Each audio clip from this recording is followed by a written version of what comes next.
went to go and press the old Go Live button, and it just went blank on the screen, went back to YouTube.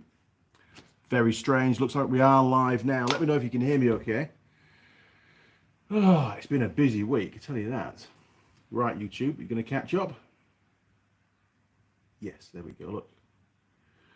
Who have we got? 5 and 4 likes already, and I haven't even started. I mean, that's bloody good going, isn't it? Skip ads. Okay, we have Roger Heaps. Good morning, Roger. Good morning, Andy and crew. I'm working this morning, but listening. Hope you had a good week. That reminds me of the times that you used to be doing the shared milking.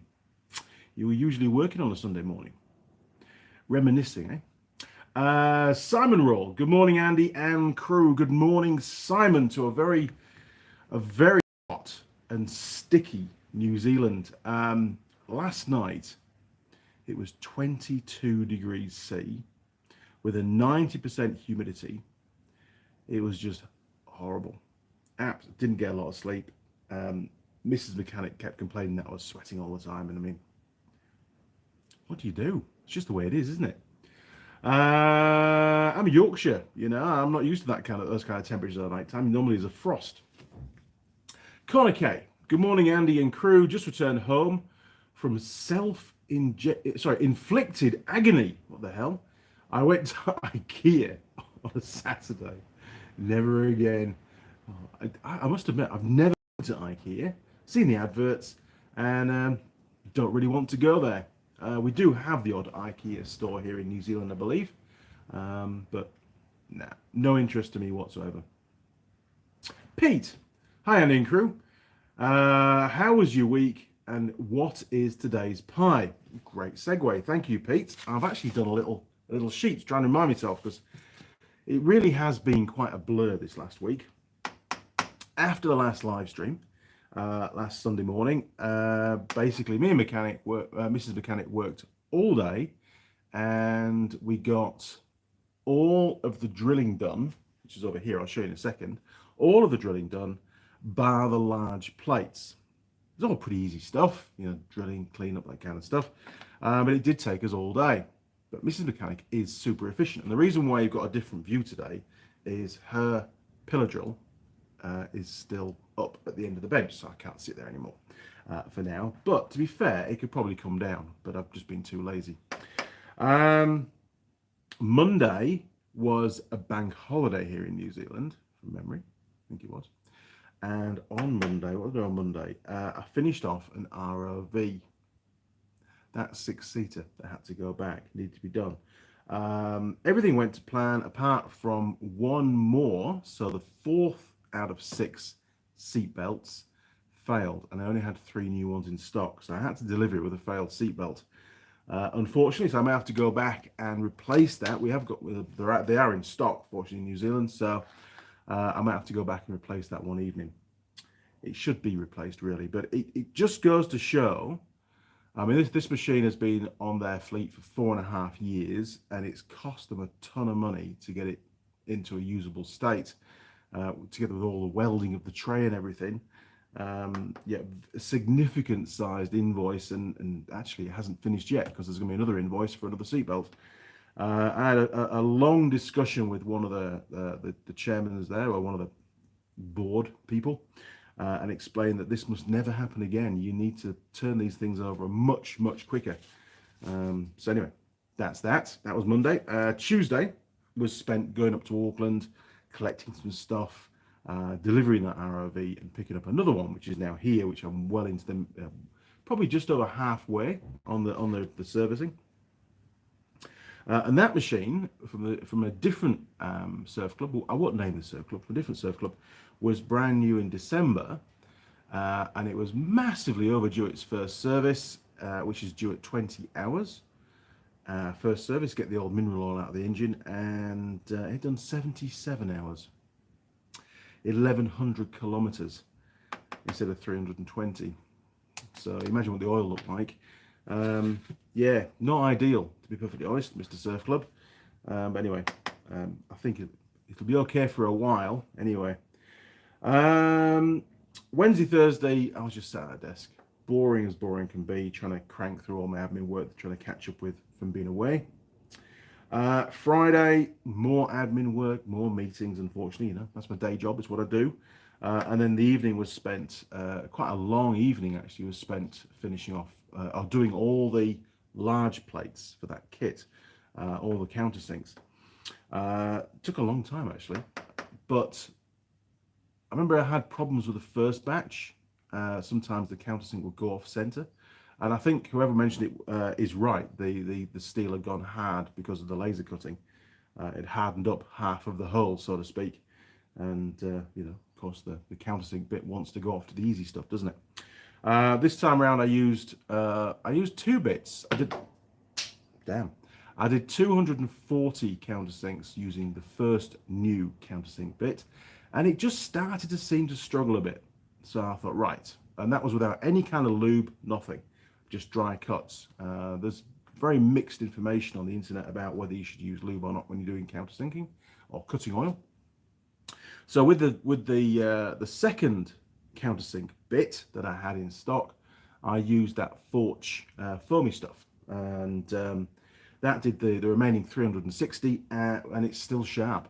So, and I've kept the 2 bits separate. I've kept them in the boxes. I've labelled them up, and I'm going to have a little look at the cutting edge with the microscope to see how it's been affected by the one by not using any lube or cutting oil, and the one that has, to see, you know, if there's any change in condition that's obvious. So there might even be a video on that at some point when I get around to it. So that was Friday night. Saturday was spent all day. I finished off editing a video on the Saturday morning, came outside for about 9 o'clock. It was raining. It's been raining a lot recently. And then cracked on with that ROV service. And it's outside in the carport in many bits at the moment. So there you go. That was the catch-up. What pie have we got? That was the other half of the question, wasn't it? Well, the pie we've got is a Big Ben's pie, steak and cheese, my favourite. But Mrs. Mechanic spotted this yesterday. It says it's now got even meatier meat. So, well, she couldn't resist in getting that. We have done the standard Big Ben, so we'll see how that one performs. We'll stick it in the pie warmer very shortly. Right, give me a pen. Hang on, I dropped my pen earlier on. Right, back to the comments. We need comments. Comments. Steve is in the workshop. Good morning, Steve. Evening, Andy, and all. Big thumbs up. Killswitch, BB. Hello. Hi, guys. Good morning, Killswitch. Thanks for coming back, mate. Appreciate it. Scott Patterson. Good morning, Andy. Hope you're doing well, mate. I'm good. I'm just a bit low on power at the moment. It's been a very tiring sort of week, to be honest. Very hot, muggy, wet. When the sun comes out, it burns you. And just long hours, you know, trying to cram everything in and get everything done. I've got deadlines to meet, and you know, I don't like to miss them, so you put in the time, don't you? JJ, good morning, Andy and crew. 2 thumbs up. What a bloke. Claudia Mercer is from the spam world, so we'll ignore that. Simon, microscope, very project farm. I suppose it is actually. Yeah, good call, Simon. But, you know, it's worth having a look, isn't it, to see how that cutting edge has been affected. Helps us to understand a bit more about what's going on. And it certainly seemed to be a lot more, well, for a start, the cuts were slightly quicker, I noticed. And I did notice that when the bit's brand new, it will chip. Not the bit, but the chips come off. Very small, little tiny sort of cylindrical chips when you're drilling. And as the bit starts to lose its edge, you start to get more sort of traditional sort of swarf. With the second one, that I was using that foam cutting oil from Forge, it maintained the chipping status all the way through, which sort of is an indication that the edge is still sharp. So it was actually a really good test. I rigorously used the foam on every single cut. I actually sprayed the 6 holes in the plates. I sprayed 4 of the holes first, drilled those, spun the plate around, sprayed the other 2 holes, and then drilled those. And it seemed to work pretty well. And I thought it would take me ages, but once you got into a routine, it didn't really take any longer. And I mean, the mill, I was using the mill to do it. I was using Sheldon the mill. The one thing that it doesn't have, obviously, is like a cutting oil feed, so to speak, which would have saved me having to do that. But hey, you know, you can't have everything in this world. Sheldon. Talking of Sheldon, you see, he knew I was here. Talking about his mill. What does Sheldon say? Where's he gone? Hi, Andy and crew. Good morning, Sheldon. And yes, I told Sheldon there was no pie yesterday. I was skint. Or was it Friday? Friday, I think it was. Yeah, Friday. No, I had a pie yesterday. Friday was no pie. Sheldon, we have a pie, mate. It's a Big Ben. Meatier than meat. Lots of meat in it, it says. Pete, more meat is always good. That's what they say. Connor K, Meatier Meat. Hell yes. Can you get Meatier Meat? Is it such a thing? Tim Wickbland. Good evening from Sweden. Andy and crew. Good morning, Tim, and welcome aboard, matey. Welcome to the workshop. I don't recognise your name, so I think you're a newbie in the workshop. So welcome from all of us. I'm sure we all agree. It's good to have somebody else on board.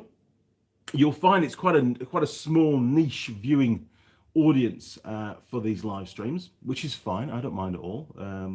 Lots of regular viewers, which is nice.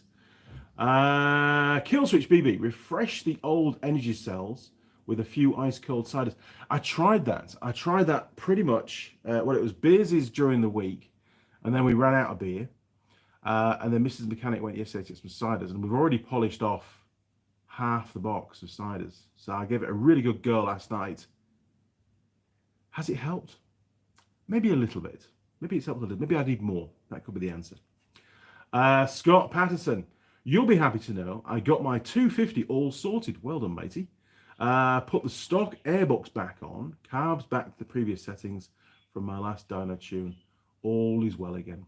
It's actually quite nice to have that datum, especially when you're tuning. I mean, I'm not a tuner by any means. I actually purposely try and avoid it because it's an unknown time frame when you're tuning something. You don't know how long it's going to take to get it right. And, I only have certain amounts of time to get stuff done. So, and it's an art form. It really is. There's some very clever people out there. There really is. But to have that datum to be able to go back to your original settings, if you mess it all up or it's not happy, is paramount. It really is.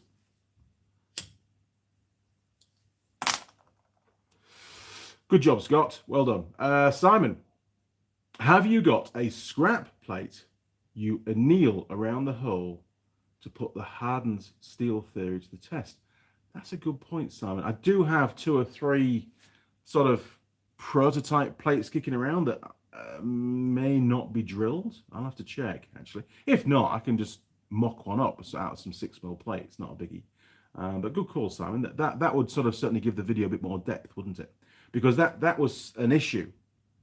And I also noticed, actually, when we were cleaning up these or drilling these plates, that the laser cutting company obviously had a problem because some of the plates have been manually cleaned up where there's been splatter or the laser hasn't quite cut all the way through the plate. So I don't know what's going on there.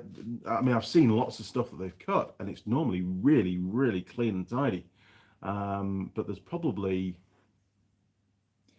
20 or 30 components amongst the batch of 500 that have been manually cleaned up. So I wonder if they're running out of consumables for their laser cutter. I don't know what consumables they need because I don't have a laser cutter. But anyway, I wonder if they're struggling to get parts for it, given the current problems. It's interesting to see what's going on. It's not a biggie for us because we've got to shot blast them all anyway, and you won't see the marks once that's done before the paint. Richard Perry, morning, Andy and crew. Good morning, Richard from GB. Good man. Pete, hit the like, please, guys. Thank you, Pete. Appreciate that.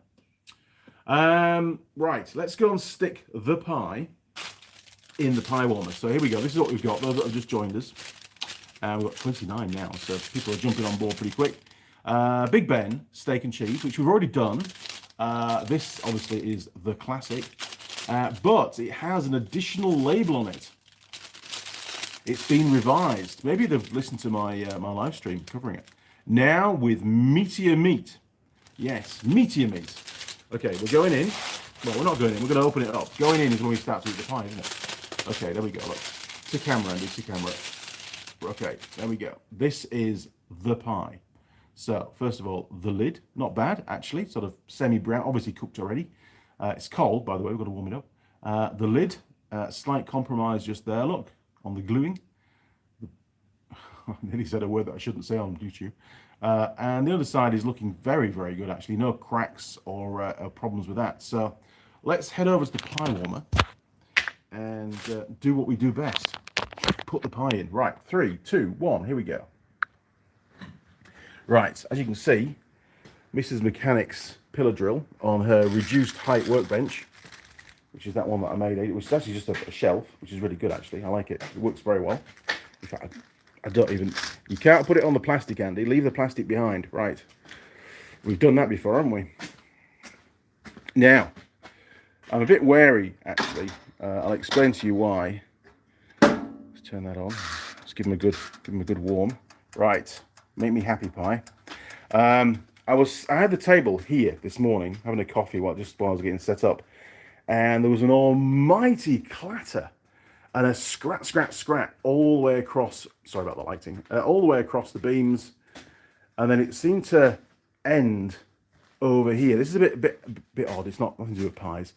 And whatever it was obviously something alive, and it was very large, and it shot off out that corner of the roof. I don't know how it did it. It was way too fast for me to see what was going on. I was half asleep at the time, but I think not only do we have Mr. Mousy in the workshop, I think we have a rat. So Mr. Ratty has now infested the workshop. And I did notice, actually the other day, I should have saved it for you. New blue roll, by the way. Thank you, Jared.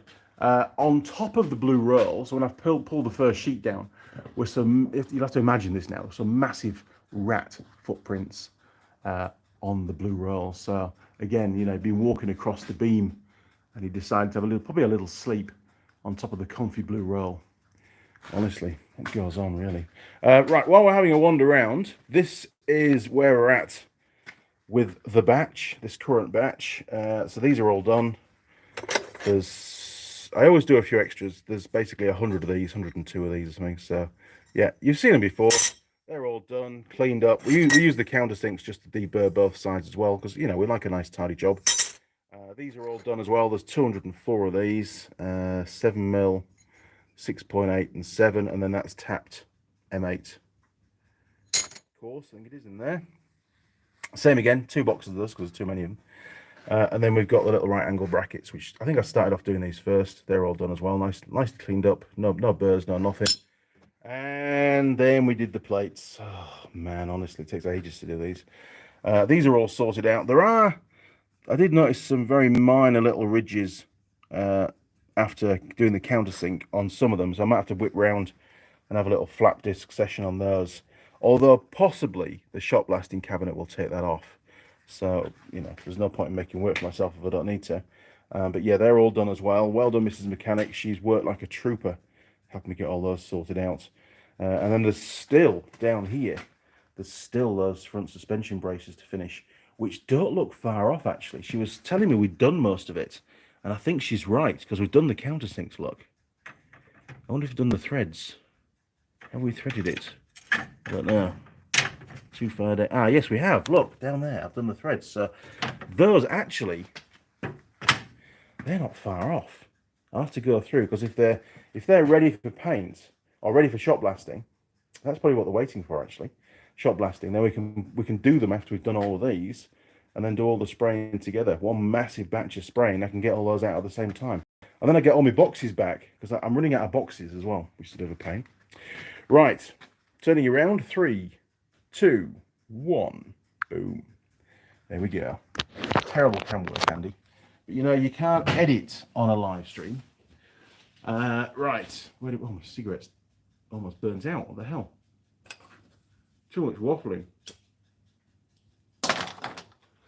Where do we get to? Hit the like, please. Yes. What about water jet cutting instead? Sheldon, that's a very good point. We did have some discussions around that.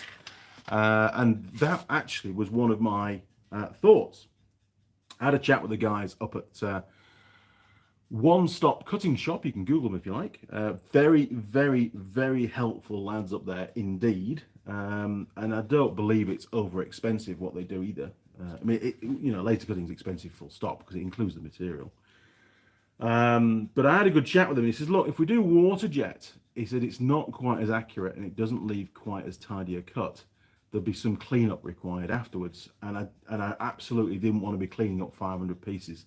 It turns out with the laser cutting, the cut around the outside is it's great. It's really, really good. It doesn't need a flap list putting over it, which saves a hell of a lot of time. And it's all about being efficient when you're doing these big runs, because an extra minute spent on one piece, or even 2 minutes spent on one piece, times that 500, and that's another day and a half's work. It just the numbers are massive, and you've got to cut down as much as you can on each procedure or the operations.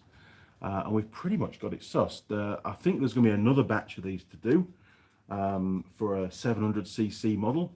But I'm yet to source a bike to adapt the design so it fits, because I know it doesn't fit at the moment. So watch this space.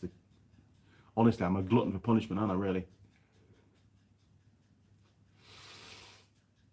So thank you, Sheldon. Appreciate that.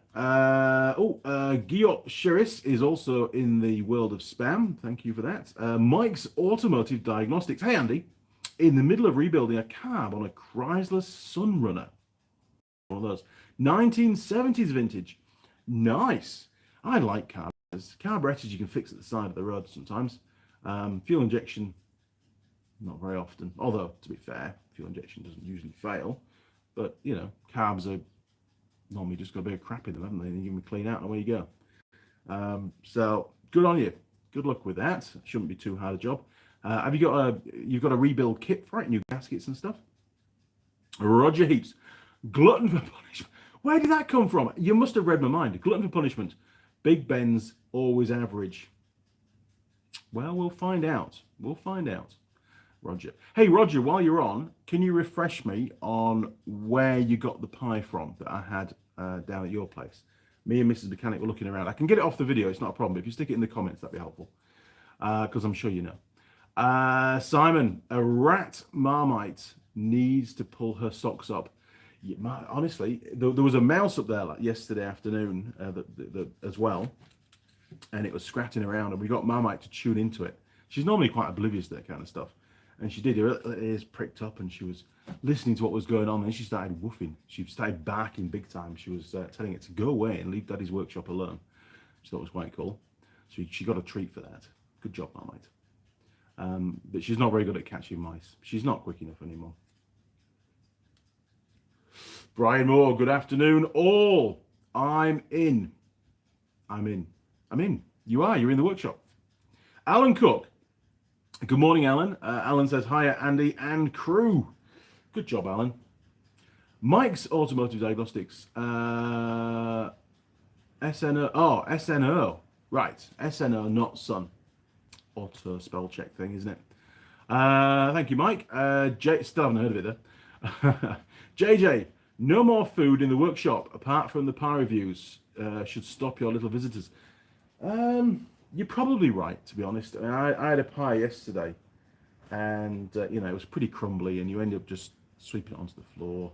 And I don't mind Mr. Mousey getting it; it's not a problem. I don't mind mice being around as long as they're well behaved and tidy up after themselves. But rats, a whole different ballgame. Not into rats at all. But to be fair, there's long periods of time that I'm not in the workshop eating food and stuff. So. And it's just convenient. It's quite a nice place to have your lunch, actually. I like my workshop environment. It's not just for doing stuff.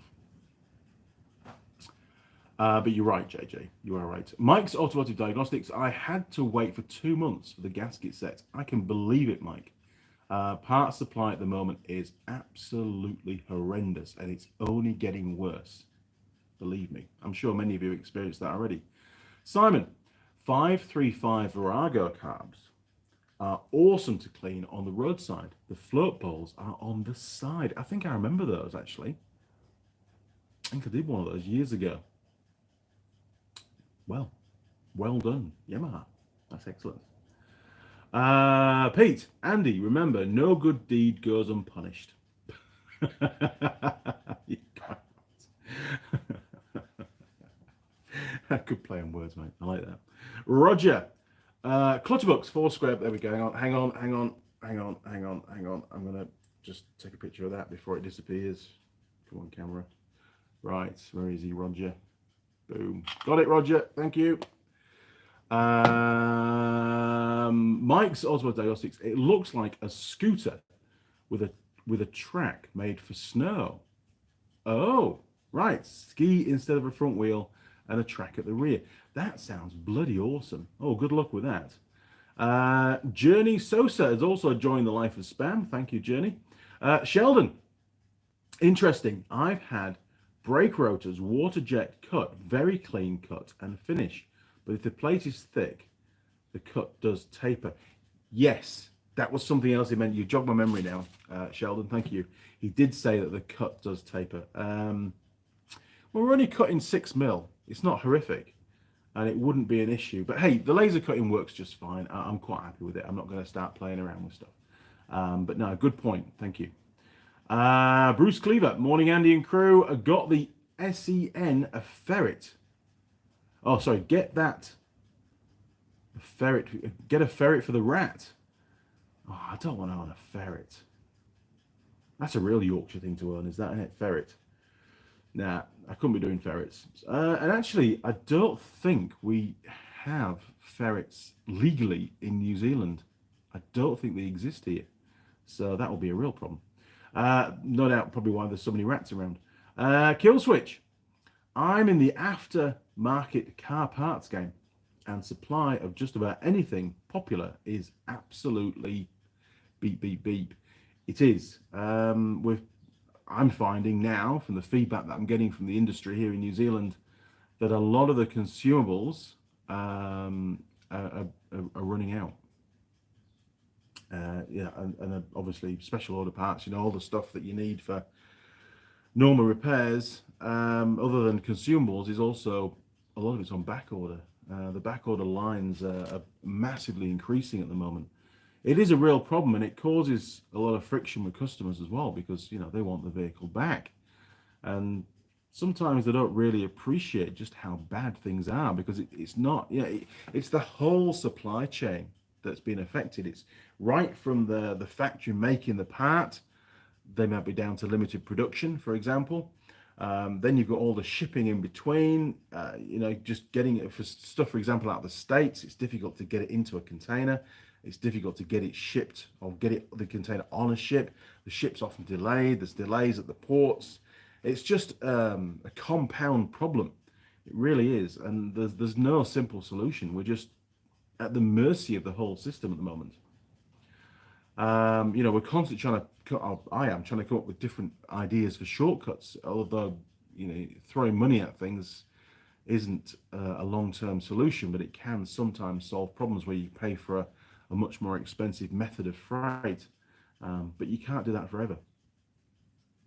Springy, time to build a humane rat trap and definitely release them safely into the wild. I definitely wouldn't harm them, honest officer. If I was to catch a rat, and we used to have rats at the farm in the UK, anything that I was able to capture it definitely lost its life, put it that way. It never ran around again. We used to have it to the point, and this is how bad it got at the farm we were at, that we lived at. And we weren't farmers, but we used to rent a farmhouse and a yard for our off-road centre. It got so bad at one point. The farmhouse was an old stone-built building, and inside they'd put up the plasterboard, you know, on the walls to make it all nice and flat, because, you know, otherwise it'd be all the stone, and it was in bad shape. The mortar was really, really bad. It was quite crumbly. It's surprising the whole place was still standing, to be fair, but the walls are about 2 foot thick, so that probably had something to do with it. Anyway, one morning I was sat having my breakfast, probably about 7 o'clock, just before we started to take the vehicles down to the site. I was in the kitchen, and we had a nice Aga, and it was a tile floor and stuff. Just try and paint a picture for you. Very low ceiling, actually, in there. And I heard this scratching noise from behind the door. The door was open. It was against the wall. That went into, I suppose, where we had the cooker. I know we had an Aga as well. We had a gas cooker in there. And, yeah, I carried on my breakfast. And eventually I thought, man, that noise is getting louder and louder. It sounds like something's chomping through something.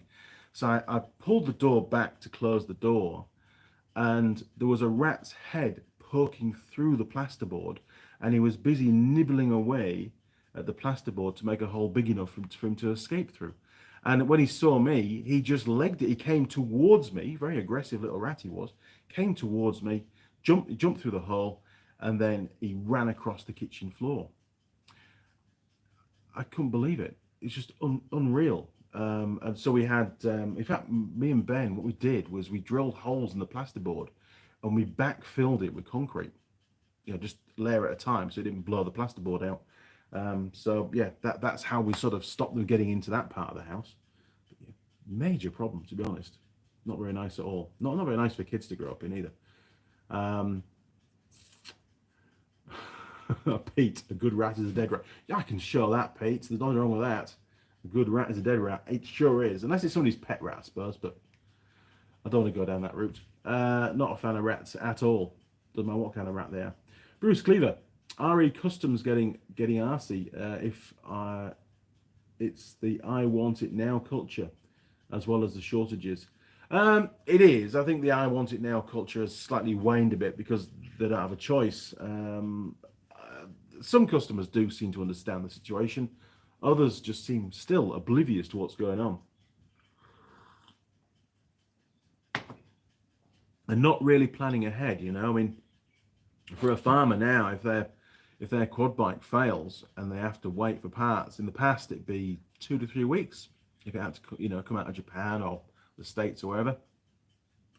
Now it can be easily 12 weeks. So they can be without their machine for 3 months. And that's a major problem for a farmer. They use their quad bikes, most of them, every single day. It's their go-to transport, unless they need to use a tractor or something, The same with the ROVs. And it's just chaos. It really is. I get lots of phone calls at the moment about that kind of problem.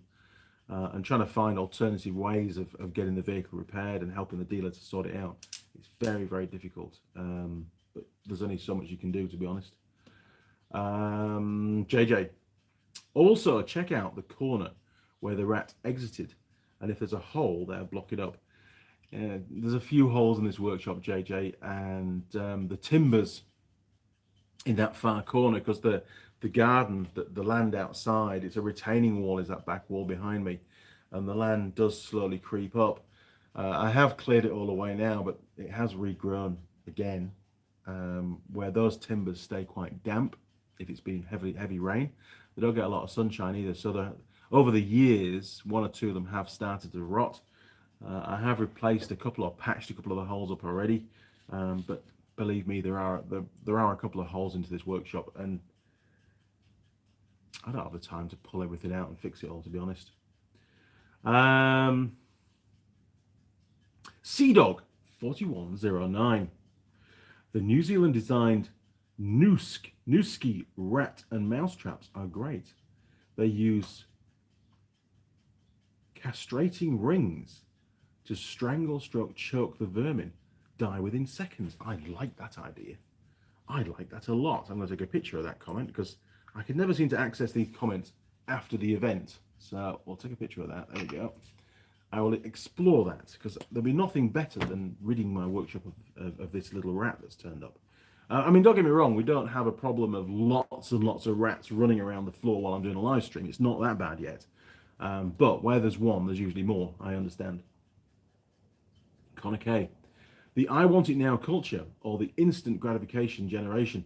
Yeah, for sure. You are right there. Certainly the younger generation seem to want it now. But hey, we all know the state of play now, and it's, I mean, even that electronic, that Garmin Overlander that I destroyed, took 7 months to arrive. 7 months. I mean, there was a couple of occasions where I nearly cancelled the order. I'm pleased that I didn't. Although if I had, I probably wouldn't have broken it. But anyway, very, very useful piece of kit. Really, really liked using it. And hopefully we'll be able to get it repaired somewhere. It's sat in the office at the moment. It hasn't got any better. You can use the touch screen again now, but it really still is unusable. The screen's way too flickery. So hopefully a new screen might fix it, because the screen's definitely had water in it, but the circuit board looks very dry. There's no watermarks on that, so fingers crossed. I have emailed Garmin in Australia to plead with them for assistance. I made it very clear I wasn't looking for warranty because it's my own fault, but I would like some assistance on maybe I can send it to them and they can do some tests and see if it is just a screen for me. I don't know. We'll have to wait and see.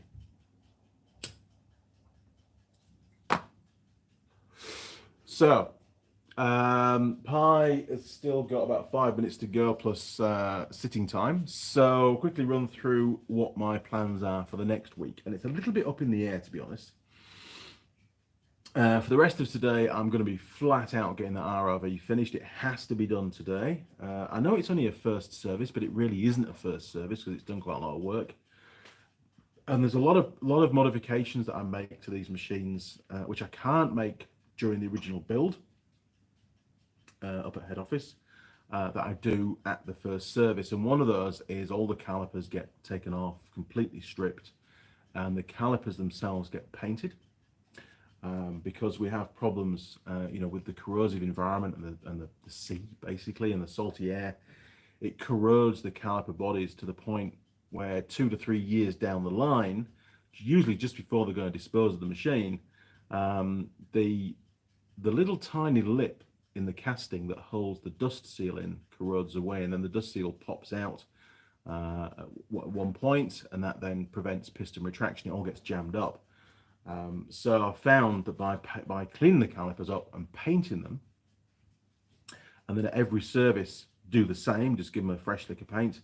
The pistons normally get replaced anyway, new seals, pop the new pistons in, and then I give them a little coat of paint. That has completely solved the problem. It saves the clubs potentially a lot of money further down the line. Something else that we're going to do on this one, because it's a new one, is the silencer, the muffler at the back. There's a couple of weld lines on there which start to rust very early on when they're used on the beach. So I said to Mrs. Mechanic, one of her little jobs today is I'll pull that muffler off. She can give it a wire brush. And we've got some heat resistant black matte paint somewhere in the workshop. I'll have to hunt around. It'll be on one of the shelves down there somewhere. And then she can give it a few licks of paint with that. And that again should help that muffler last, help that silencer last until way beyond the ownership of the surf club, because they're very, very expensive. It's another big outlay for the club further down the line. So for the sake of an hour's work, and the labour will be charged, it will save them tenfold. No, more than tenfold. Geez, almost 20-fold in replacing that muffler. I have welded a few up in the past, but again, you've got to charge for that, and often they just say just put a new one on. So, yeah. But where do we get to? Simon, Ari the Garmin. How good are the contacts on the LCD ribbon? Well, first of all, Simon, they are absolutely minute. I did take a few photos on my phone when I had it in bits, and I really struggled to get it back because I unplugged it to take the screen out of the way because the ribbon was quite short. I wish they just made it another couple of inches longer, and it would have made life a lot easier. I almost gave up trying to plug the ribbon back in and get the little clip back over on the socket, I suppose you'd call it, on the board. A real problem, to be honest. But the contacts look fine. I gave them a little wipe while they're out, and it made no difference. But you can definitely see watermarks within the screen, and the screen is a touch screen, so I'm assuming now that the water in there is playing havoc with the touch screen element as well, and possibly causing shorts within the screen, which might then be causing the glitching. But I'm not an electronics expert. I just don't know. It's beyond my knowledge base, but you do your best, don't you? And I don't know if replacement screens are available yet. Garmin has made it very clear that no parts are available for those machines, for those devices. So it would have to be an aftermarket screen, and they don't sell that many of them. So I just don't know at this point in time.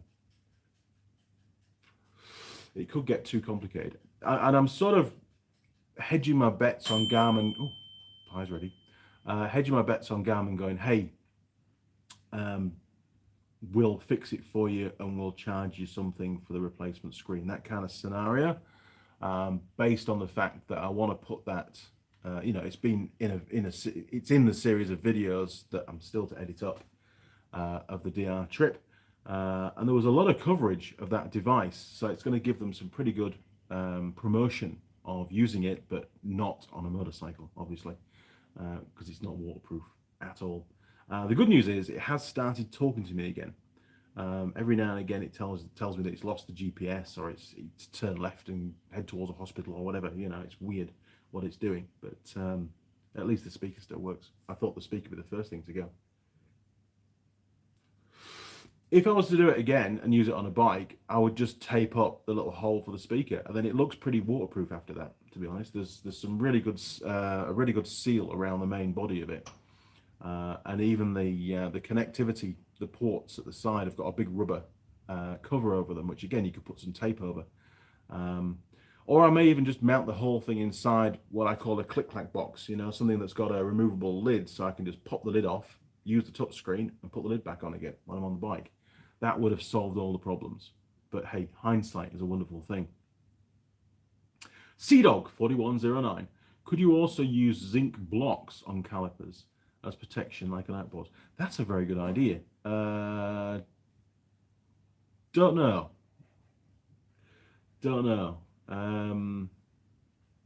Possibly. Worth a try. But I found a solution to it by painting them, and they look really good when they're painted up, and it does work well. Yeah, there's a bit of work involved cleaning them up, but hey, yeah, I could shot blast them, but I think that's a bit too overboard. I just give them a wire brush, clean them up, and if I can catch them at first service, 20 hours use, they're usually in pretty good nick still by that point. Pete, can you put the screen in the oven? What? In the oven at a very low temperature to dry it? I don't know. We've got a mixture of problems here, because I was riding down Danzi's Pass, and this is what I've told Garmin. I was riding down Danzi's Pass, and it's got a really good mag mount where the overlander clips onto the bike. It's only held on with the magnet, and I hit some washboards, and I wasn't going fast, maybe 20 k's an hour. It was on a bend. And as I was coming out of the bend, I was obviously just going at the wrong speed, where the frequency was to the point where the Garmin the magnet couldn't cope. And the poor little device, and it's all on camera, I caught it on my GoPro, it bailed, it jumped off the bike. Mrs. Mechanic wasn't too far behind, and I managed to get on the rig really quickly and say, hey, stop, hold stop, And she slammed on the brakes, and the poor little Garmin was about 3 foot in front of the tyre of the ute. So she didn't run over it, but upon further inspection, and you'll see it in the videos, it did obviously take an impact when it hit the gravel road. And there's a possibility, although I'm not 100% sure, but the screen, one of the layers of the screen might be cracked. And again, that could be causing a problem, with the shorting. I just don't know. But there's definitely water in there as well. Putting it in the oven, it might accentuate that crack anyway. I'd rather just try and deal with Garmin first and get one of their engineers on board to help me out sorting it out. And because it's all embedded in the YouTube channel stuff, they might be keen to help. Customer service and all that. And I fully admit it's my fault. It's not their fault it jumped off the mount. What I did do after that event, and it was still working fine at that point because it was dry, I've used one of the GoPro little stick-on, like a lanyard thing. So you stick it on, there's a little loop on it, and then you put a little string onto the bike, with a little clip. So if it did jump off the mag mount again, which it never did actually from then on, it would just have dangled on the string. It wouldn't have fallen off the bike. So yeah, hindsight, again, you live and learn, don't you? But Pete, maybe, I don't know. I've had it in front of a few fan heaters and stuff, and it has got pretty warm, but I just don't know. I think that screen is junk now. Tim Wickbald, Wickblad. I don't know, Wickblad. Old Volvos use a zinc block on the firewall to stop the rust starting, but I think that was only in Sweden. I've never come across one on a car. That's really interesting that they've adopted that on vehicles as well. Could well be worth a try. I will investigate further. I'll speak to, we've got a really old marine guy at work who could give me some advice on that, actually. He's very, very clever. And he's probably going to retire soon as well, actually, which would be a really sad thing because he knows a lot of stuff, you know. Oh, we're getting lots of spam today. Some from Russia, look. Some randomly produced spam as well. That's lovely. Thank you very much, spam people.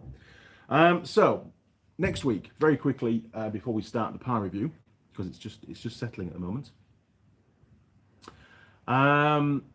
So today ROV, tomorrow being Monday is going to be lots and lots of admin work to catch up on again. Tuesday I have to go up to Auckland and do the changeover. I've got to take this one back and pick up one more. I've got one more to service. It's an older unit, so it's going to require a lot more work, and that's going to take up at least all of next weekend for sure. In addition to that, I've got potentially a motorcycle to collect and take down to Wellington. Don't know if that's going to happen yet or not. Have to wait and see. And if all goes to plan, I get to pick up the new petrol-powered air compressor. It's the largest petrol-powered air compressor we could get hold of.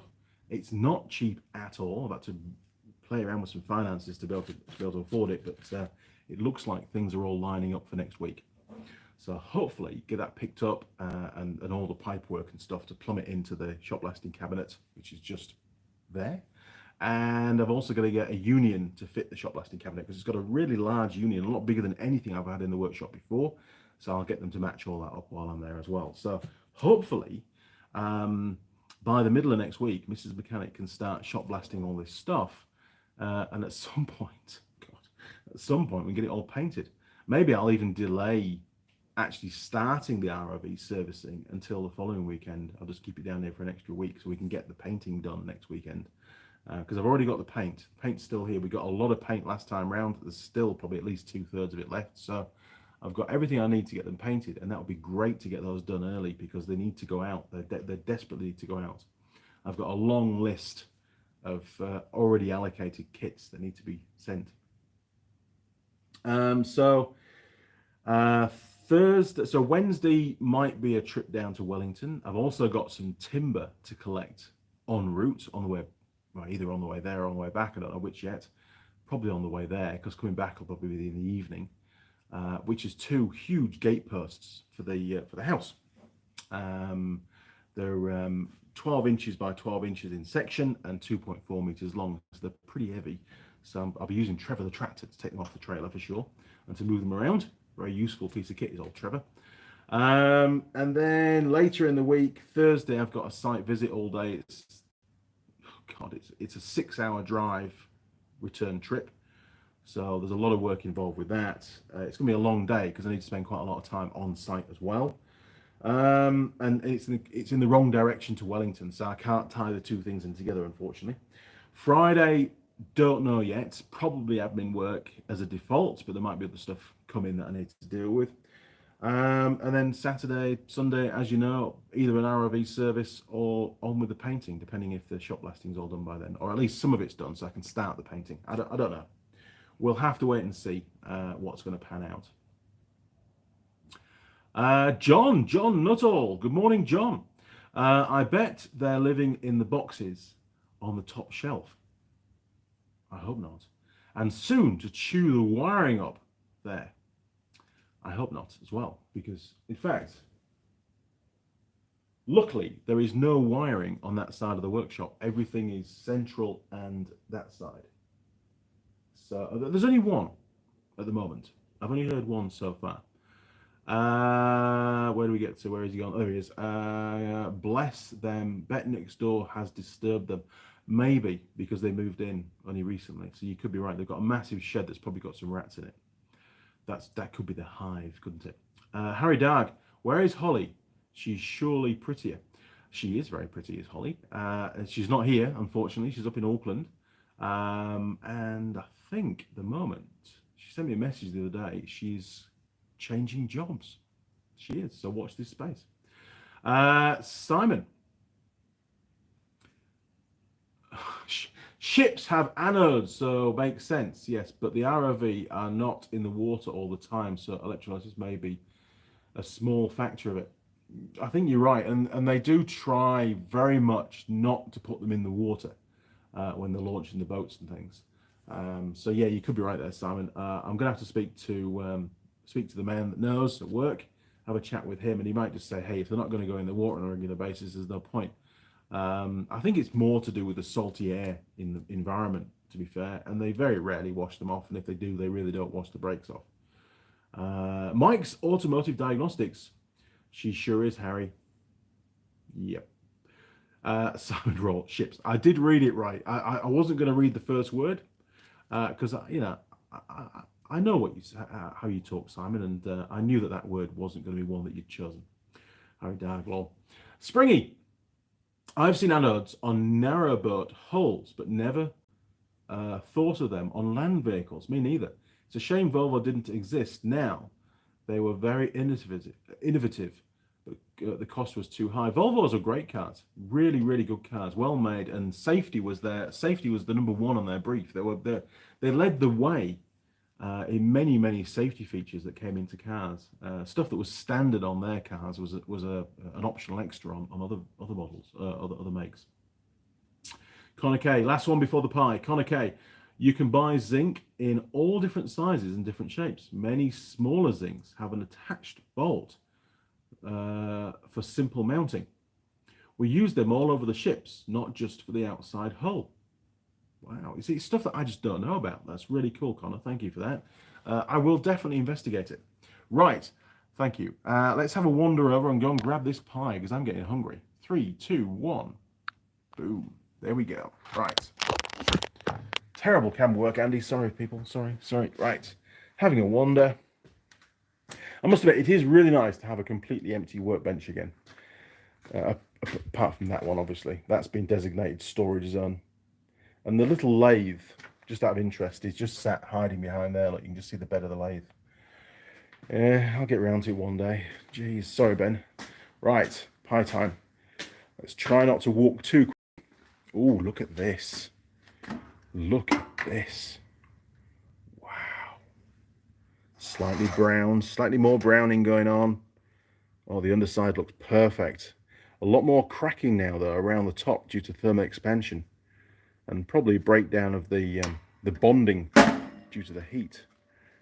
Interesting, though. It does look very, very good, doesn't it? Okay. Now, choose a bit of cardboard that Mr. Ratty's not been on. I reckon this is pretty clean. We'll be right there. Oh, yeah, I like that. Okay, let's see if the taste is as good as the appearance. Right, 3, 2, 1. There we go. Right. Bit of cardboard. Got my pen ready. Take the lid off. Okay. Is it going to be too hot? I hope not. I'm going to do the honourable thing and start at the crack to give it the best chance, like I always do. But we have got multiple. We've got one here, and another big one here. So there's only so many bites I can take. Right. We'll start at the largest one, which is that one there. Okay, we're going in.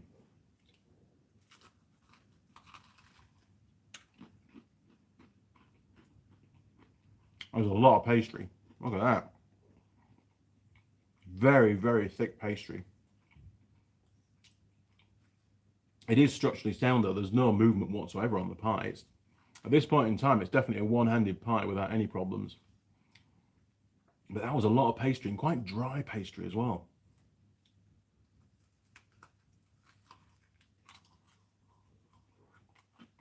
It was right on the limit of temperature, both for holding it, and I can usually hold pretty hot stuff. Steel after welding, by the way, not holly. Funny. Good cold coffee helps. Right, you can just see a little bit of cheese just starting to ooze through. Well done, camera, for focusing for once. Good job. But yeah, I'm trying to get over that thick pastry. It really is it's very crunchy. It's a bit flaky. Once you get inside, it's also quite gooey as the pastry is.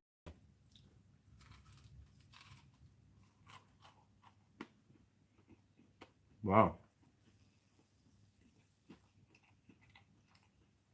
Here's a good look inside. So remember, the main feature of this particular pie, as claimed by Big Ben, is Meatier Meat. Now, I don't know if you can get Meatier Meat or not. I thought meat was meat. You just buy better quality meat, but I don't know, we'll see. Right, that was a piece of pastry, so we'll do that one first. Any weird aftertastes? It is so dry, you have to have a drink with this. You couldn't just eat it as it is. Pastry taste rating. It's all right. It's not the best. And there's a lot of variation. You might be able to see that actually. We've got really crunchy on the base, and then it goes to quite gooey inside down there. And then at the top, we've got a really, really thick layer of gooey pastry, followed almost instantly by flakes. Doesn't seem to be much normal pastry going on. It's either gooey or flaky. And even down the side there, look at that. See, there's a very thick chunk of pastry where you've got very hard pastry outside, and then you've got a distinct layer of gooey pastry there. It's quite odd, actually. Wow. Hot. Okay, so pastry taste rating. I'm gonna give it a 6. 6. Yeah, even though it's gooey and stuff, it does taste okay. I'm gonna give it a 6 for that. Okay.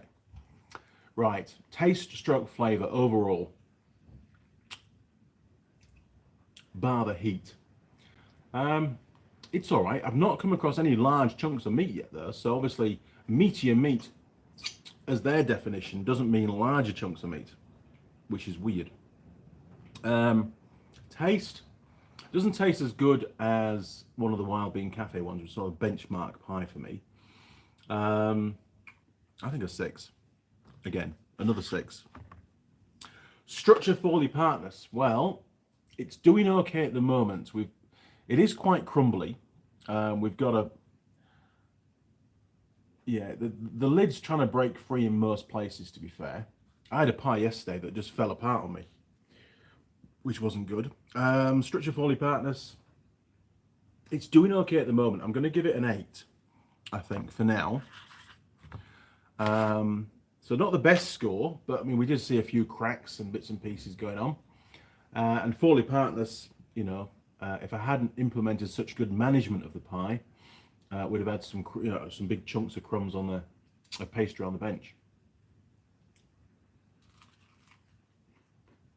There you go. A bit of cheese oozing out. So I'll tidy that up. We're getting a bit of leakage out of the lid as well on that seam, which is a bit messy. So I'll tidy that up and then we'll do that 45-degree test. Right. Runnability test, 45 degrees.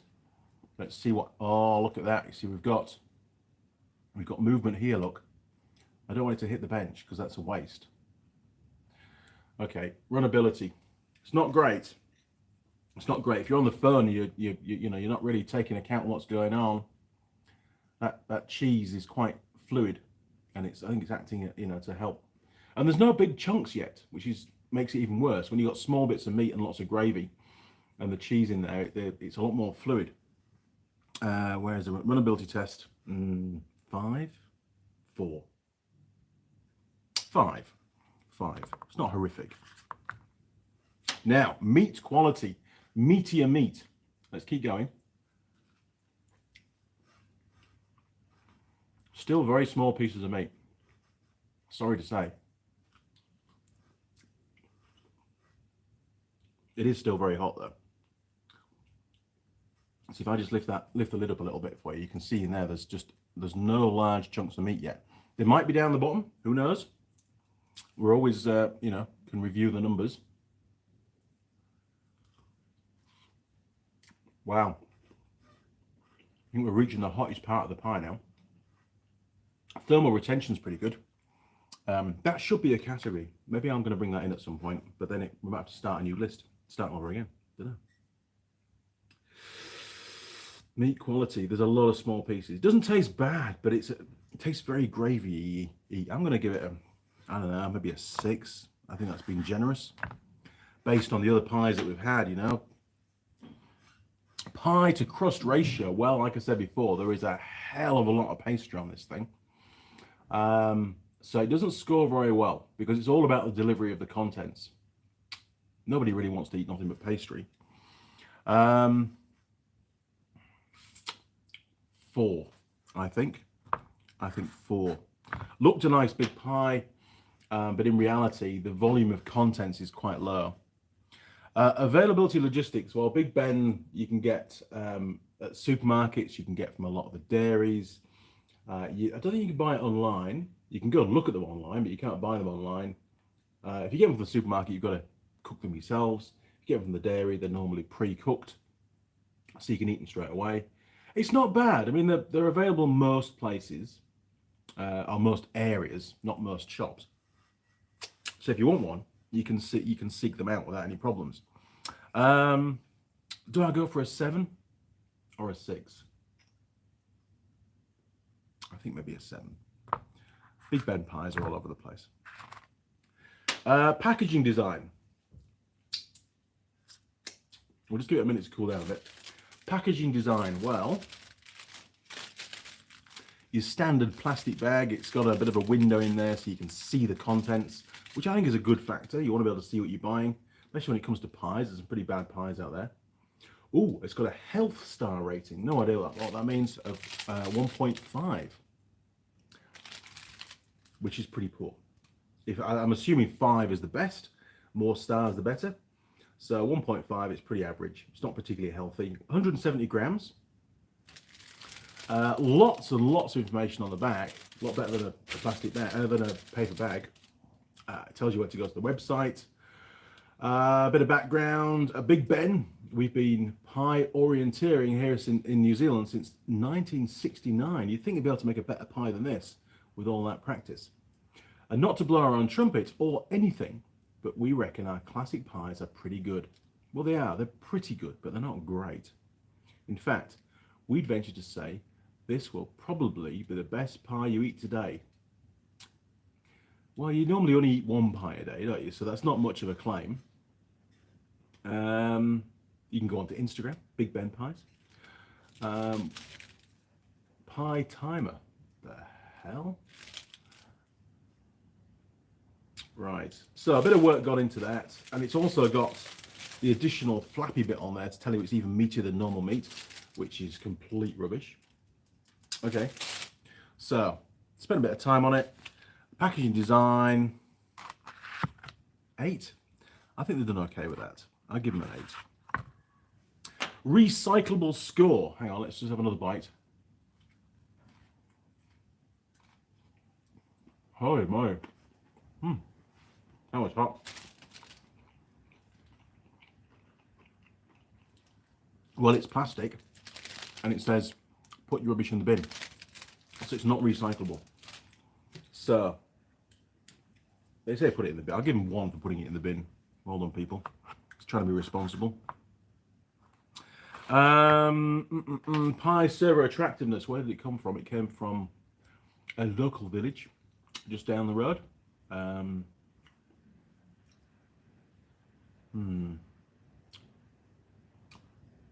I would say a 5 for that one. Mrs. Mechanic might change because she bought it yesterday, so she might change her mind.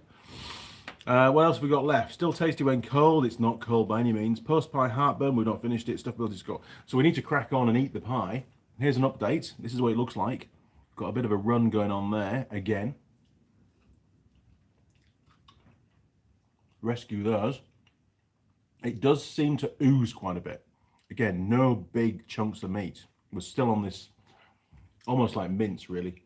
It really is. It tastes nice. It tastes okay, but it's really more mince and gravy than it is steak. Sorry, Big Ben.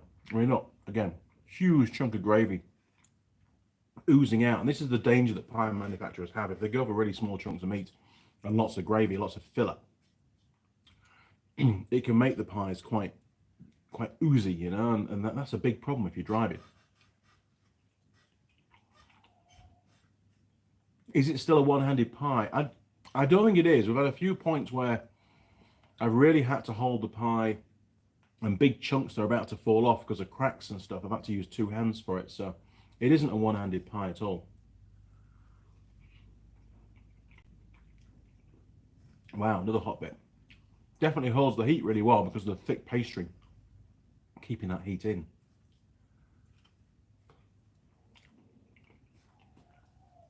I can't go for the traditional big bites of pie that I like to do. I'm going to do sort of small nibbles because of the temperature.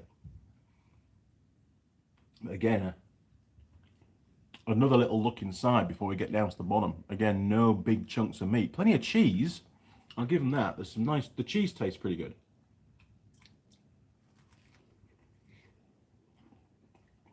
It probably is processed cheese, but for processed cheese, it tastes all right.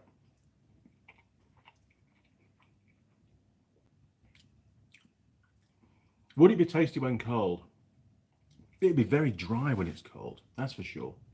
And I think that would get in the way of your enjoyment of the contents of the pie.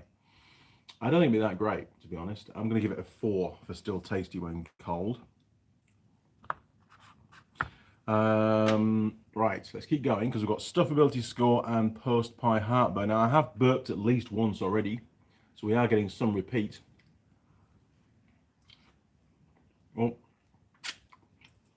there's constant oozing from the pie and I'm getting it on my fingers, which is a bad thing. You know, you don't want that.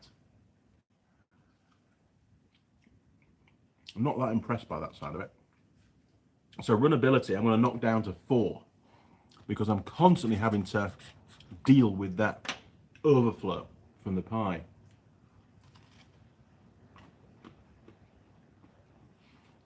Okay, we're nearly there.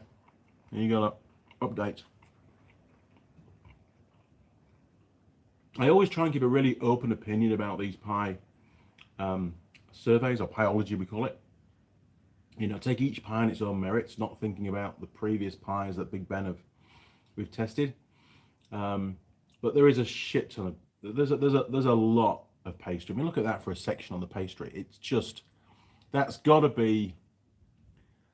at least 6, if not 7 millimeters thick pastry in that area there, look. And there's a lot of gooey pastry there. It's just not, it's not ideal. Look, yeah, look at that.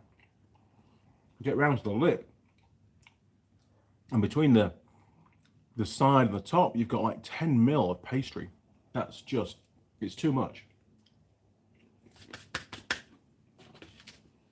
Mr. Ratty. So,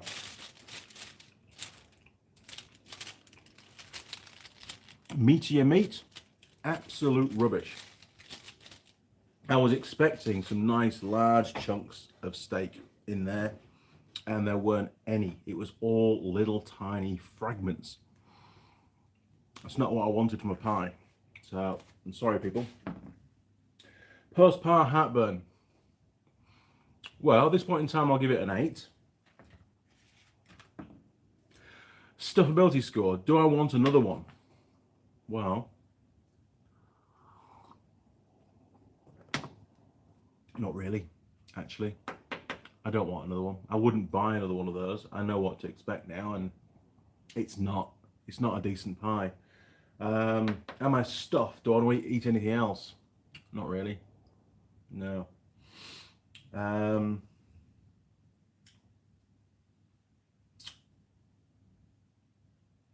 But probably not because of the volume of what I've eaten, but just because the taste wasn't great.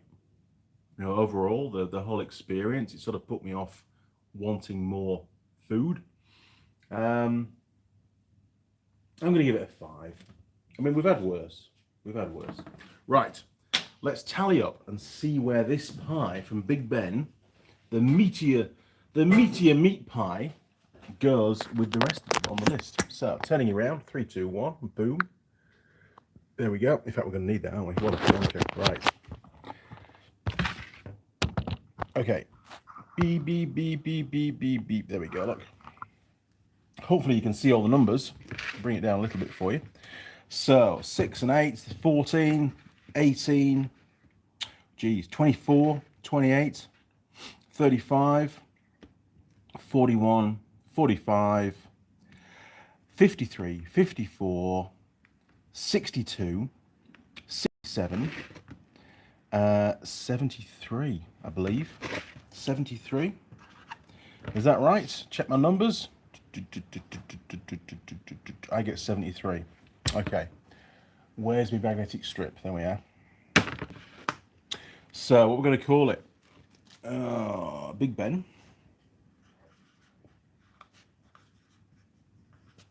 Steak and cheese.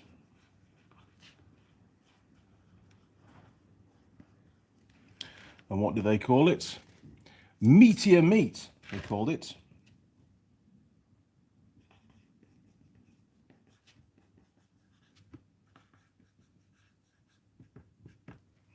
Got 73. Wow. Not a great score for a pie that claims an awful lot of things. Okay, let's head over to... Geez, this will be fun. I've moved the table. Okay, let's head over to the board, see where we end up. 70, oh my God. 73 is right down here. Oh, look, Big Ben steak and cheese and bacon was the lowest so far. I mean, you've got to remember that, you know, every pie is a little bit different. Fair enough, but this one, being a special pie, you'd have thought it had done slightly better than that, wouldn't you? 73, third from the bottom. So where's the normal Big Ben pie? I know we've done that somewhere. Where is it, Big Ben's pie? Have we done it? I thought we'd done it. No. So all we've done so far, Dad's pie. So we haven't done the original Big Ben steak and cheese. We've done a Big Ben steak, cheese and bacon, which I didn't like at all. And we've done the Big Ben steak and cheese Meatier Meat pie, which is supposed to be better than the original. God, imagine what the original is going to be like. It'll be down here somewhere. Bugger. I do still have some more pies to add, and there was quite a few done on the DR trip as well that we did within the videos, the episodes. So, you know, it'd be silly to put those on now because that'd be a spoiler alert. But once those episodes go to air, obviously we'll be adding them as well. So we're actually getting quite a comprehensive list of pies here in New Zealand, aren't we? And I can imagine that cupboard door very soon, in the next few months, is going to be absolutely full. We might have to move across and use some more door on this side. Might have to move Lily. Jeez. Tragic. Right, back to the bench. I need a cigarette. That pie just wasn't satisfying, unfortunately. It didn't hit the nail on the head. Okay, where are we at? Comments. There's got to be a load of comments. Bear with me while we get sorted out. Right, we'll get rid of that. Scrolling back, many pages probably. Oh, geez. Oh, there we go. Right, thanks, Connor. Sea Dog. Pie needs a new head gasket. It sure does. It was pretty bad. Pete lol. Simon, the pie scores 86. What? Place your bets below, crew. Oh, okay. This is before I'd done the tally. Right. So Simon went for 86. That's a pretty high score there, Simon. Pete, I'm 83. Steve, looks underwhelming, Simon. 82, I reckon. Richard Perry, 81. Oh, it's dropping. Brendan Powell, hey guys, been watching your streams since the beginning of the DR200 series. Wow, that was a while ago. By the way, top job on the swing arm bolt extraction, and the ride around New Zealand is surely an experience. Yeah, getting those swing arm bolts out isn't ideal, and if I was buying another one of those, a new one, which won't happen, I've already got lots of second-hand ones, the first thing I'll be doing will be pulling the swing arm bolt out and greasing it up properly, because it's one of the major failings of those bikes when it comes to servicing and stuff. Oh, pardon, there's another burp. It's not looking good. It's not looking good, Big Ben. The actual ride itself, I've spoken to a lot of people since I came back, and they're all, or many of them are very much in awe of the trip that we did. I was very focused on doing the trip. Didn't really appreciate, I don't think, until after the event, just what we achieved. It's one thing to travel from the top of New Zealand to the bottom in a car. You know, it's a long way anyway. I've done it on a regular, you know, on a number of occasions. But to do it on a little tiny motorbike, and to do it in a way where you're trying to find the most rural, middle of nowhere gravel roads and tracks and whatever, almost footpaths in some cases, and the speed, the travel time is massively increased. I mean, 160 hours in the saddle, approximately, you know, give or take 2 or 3 hours. I suppose it was only a bit of a summary, approximation. I didn't time every day, but still a very long trip, an amazing trip. Went to some places in New Zealand that I'd never been to before. Saw some amazing scenery and met lots of very interesting people along the way, all of which, or many of which, have been filmed and will be in the episode. So you get to meet those people just like I did. And they've told us some really, really valuable information about the areas that we're passing through as well. Also done some breakdowns along the way and help people to fulfill their journeys when they couldn't anymore. So yeah, it was really, really cool. Would I do it again? In a heartbeat. I would leave tomorrow to do it again. It was so cool. It was a time where I wasn't stressed at all. I completely forgot all about work. And even the jobs in the workshop, I just pushed them all to one side in my mind and just enjoyed the experience. You know, although I had to keep pushing forward, we had to get it done in a certain time frame. Could I have taken 3 weeks doing it? Easily could have taken 3 weeks doing it. I could have put a few more loops and stuff in the route. The K's obviously would have gone up, but we'd have seen some more of New Zealand. But where do you stop? You know, I've got other things to do as well. And I think just over 2 weeks for the trip was perfect timing. It wasn't, at no point, well, there was one day it felt a bit rushed. But it was a very long day, and we decided, you know, basically we got to a point where if we don't do this track now, which was Mackenzie Road, if we don't do it now, we're going to have to jump onto the main road and blast to, I think it was to Oamaru. We seriously considered doing it, and then we thought, hang on a minute, that's not what the trip's about. The trip's about staying and using as many minor roads as possible. So at 7:30 at night, with the sun starting to set, just starting, it was very low in the sky at least, we decided to do a very long, completely unknown track that was marked 4-wheel drive vehicles only. And it was a risk. And worst case scenario, we'd have had to camp on the trail. We had everything with us to do that. So it wasn't the end of the world. So why wouldn't you give it a go? So we did. And we finished it. And we rolled into Oamaru about 10:30 that night. Absolutely knackered. It was a very long day's riding. Am I pleased that we did it? Absolutely. I'd have been kicking myself for months if we hadn't have done it and just taken the easy route and jumped onto the nearest main road. So, yes, it was a phenomenal trip. It really was. And I will definitely be doing more like that for sure. Even if the videos are not a success on the channel, it doesn't matter. They're there for those that want to watch them, and if those that don't, that's fine. It's not a repair video as such.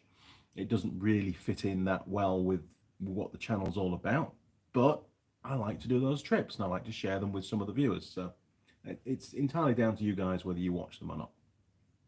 I have a sneaky suspicion that many of you will watch them.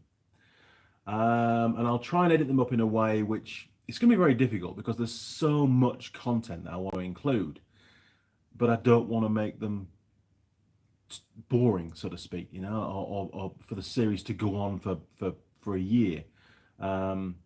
It's going to be very difficult deciding what not to include in the videos for sure, but we'll see how things go. And because we're going to be editing them as we go along and releasing the episodes the feedback that we get will help to steer how we edit the remaining videos, if you know what I mean. Connor K, subtract 5 points from the total for deceptive claim of a Meatier Meat. Very good point, Connor. You know, trade descriptions and all that. I mean, they would argue that we don't know what the meat is like in their standard pie.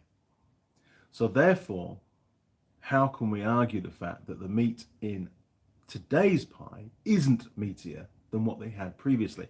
I'm just very pleased that I didn't have the previous pie, because it would have been terrible if that's the case. So from a legal perspective, I believe that's the argument that they would take to substantiate why they've used that claim on the front. Sea Dog, I love a coal pie from the fridge, as long as it's got decent meat in it. If it's all slimy, mincy stuff, it's not so nice. If it's got nice big chunks of meat, yes, I agree completely.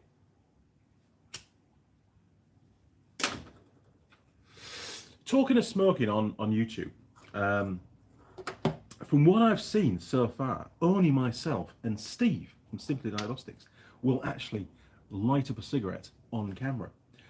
If you know of any other YouTube channels where the presenter does smoke to camera, let me know, because I think we're very much in the minority. And is it frowned upon? I don't know. Is it acceptable? It seems to be. And it's certainly quite common within movies again now that have been released. There was a time where they tried to stop having people smoking on camera in movies, but hey, we've all seemed to have gone back to welcome to the real world kind of stuff. Brendan Powell, but the Fairley Bakehouse pie is still one of the best in New Zealand. Mind you, at $7 each, it should be. Yeah, did we do that one on the trip? Fairley. We might have done. I know we intended to do it, and I actually remember, did we even go through Fairley? I think we did. It's a blur. All I remember are the tracks and the potholes and the ruts and the river crossings and stuff. They were the cool bits. If we didn't, I haven't forgotten. It will definitely happen at some point. Mike's Automotive Diagnostics. I'd like to start making my own pies. That is something that I've mentioned to Mrs. Mechanic, that she's very good at making pies. She used to make them in the UK, but there were family-sized pies, you know, for all of us that we'd have at dinner. I've asked her to try and investigate the possibility of maybe making her own pies, because, you know, with the wealth of knowledge that we've got now of what makes a good pie, in my opinion, I think she could make some bloody good pies. Although I'd have to try and present my feedback in a very softly manner, because it might be seen as criticism. But it will only be constructive criticism. You know, I want her. My motive would be for her to make the ultimate pie, and for her to be very proud of it. So we'll have to wait and see. She is aware of it as a request. It hasn't happened yet. It might happen soon. She's probably going to want a nice new cooker to do it, because the cooker we have is terrible. It's very old. So maybe I'm going to have to dig deep later in the year and buy her a new cooker, on the premise that she makes some pies. How's that?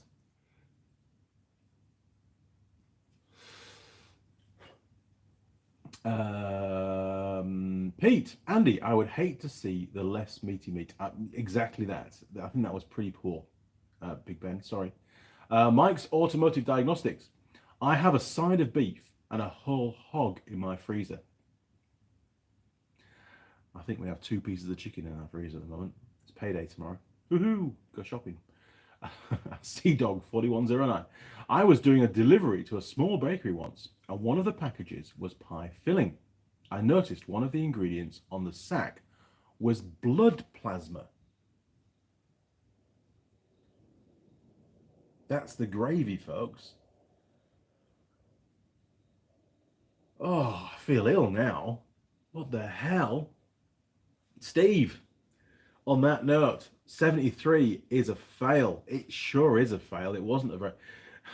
Now that I think it might have had blood plasma in it, is even worse. Mike Bazansky, better late than never. Hey, Mike, welcome aboard, mate. Just in time for pie. Wow. These comments go back quite a way, don't they? 9:44. Yeah, okay. I never look at the times. I'm terrible. Ian Edwards. Big Ben pies have been crap for years. Well, the survey we've just done just reinforces that even further. They really haven't improved at all. Another burp. It could well be bottom of the leaderboard by the time of this one. Simon, 73 is a pie for the bin. I think so. Too late now, though. Purple Monkey, 1974. Should put an acceptable marker line on the pie scores. Say anything above 85. That's a good point, actually. That's a really good point. Yeah, I mean, the problem is that some of the scores don't directly relate to the pie itself. They're about the whole supply and, the pie server and all that kind of, the environment of where you get the pie from and that kind of stuff. So maybe just some kind of a symbol on the little magnetic strip indicating that it really isn't a pie worth buying because it doesn't taste very nice. Something like that, maybe a thumbs down actually on there. So I'll have a little think about which ones would need that. That one would definitely get it.